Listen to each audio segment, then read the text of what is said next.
When we look at 2022, I think there's a couple things that we've had to learn after the Russian invasion of Ukraine and the precipitating energy crisis in Europe and the price challenges we've had around the world.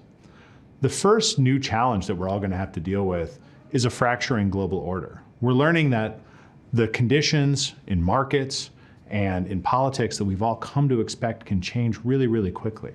As we look forward, because of the use of energy as a geopolitical tool, the division of the oil market through price caps, the rise of the consuming nations as market managers on their own right, we're going to have to navigate much murkier waters than we have before.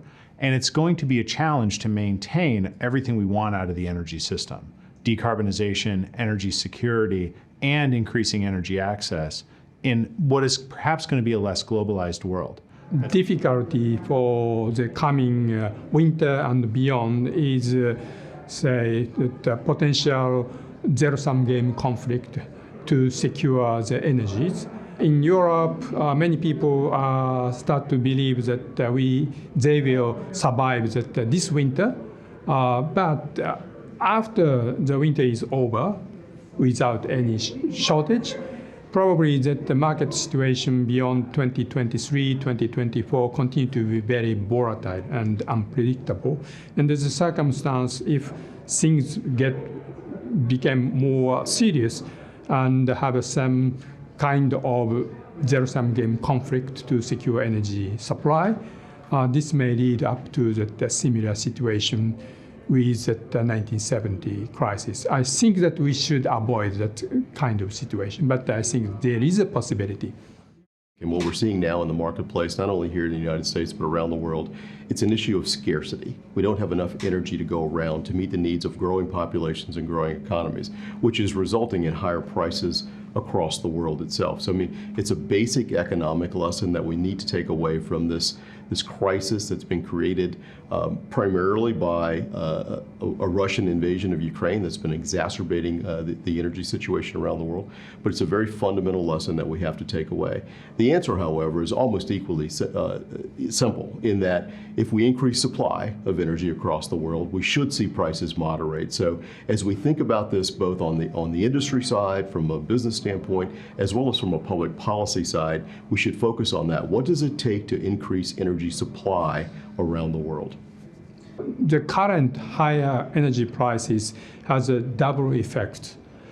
In the short term, because of the priorities given to the energy security and energy access and affordability, we are going to use every possible options, including the coal and coal-fired power generation. In terms of energy mix, I think that current higher energy prices has a negative implication on the CO2 emission reduction.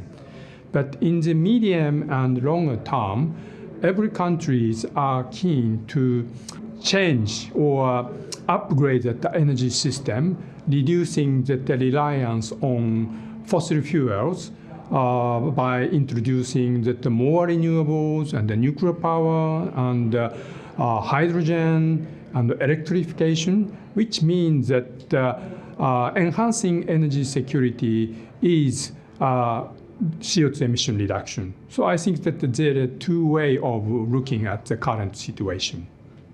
Well, I think the latest developments, especially in 2022, may set the world back with regard to 2030 goals and 2050 goals from an environmental standpoint. I think it's too early to tell, but just intuition tells me that we're probably going to see some retraction of those goals, at least in the near term. Does that mean we're going to be off track for the long term? No, I don't think so. I think what's going to happen over a period of time is that you're going to continue to see a transition to cleaner and cleaner fuels. And does that mean an exclusion of fossil fuels? No, it does not.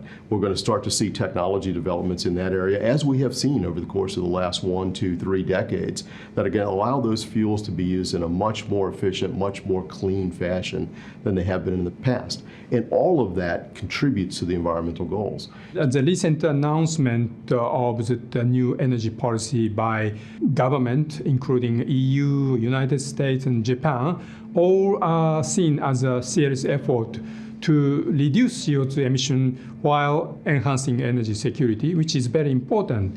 But I think it's still a lot of uncertainty remains in terms of meeting their 2030 goals.